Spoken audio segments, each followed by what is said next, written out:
வாங்க சைக்கிளை பார்ப்போம். சைக்கிள் மட்டும் போடுங்க. இந்த சைக்கிள் பிடிச்சிருக்கவங்களாம் பிடிச்சிருக்க கமெண்டில் வெறும் சைக்கிள்னு போடுங்க. இது யாருக்கு பிடிக்குமோ கீர் சைக்கிள்னு போடுங்க. கீர் வச்சது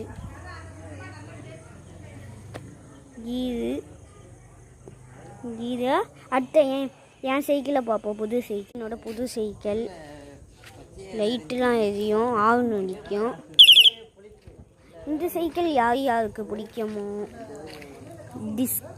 டிஸ்கு சைக்கிள் சூப்பர் சைக்கிள்னு போடுங்க. எத்தனை பேருக்கு பிடிக்கும், யார் வச்சுருக்காங்களோ சப்ஸ்கிரைபர்ஸ் பண்ணிடுங்க ப்ளீஸ். பாய் பாய். பாட்டில் வச்சுரு வேர்க்கா நல்லா பிடிக்கும். டிஸ்கு சைக்கிள் வச்சுருக்கோம், லைக் போட்டுருங்க ப்ளீஸ். Bye friends.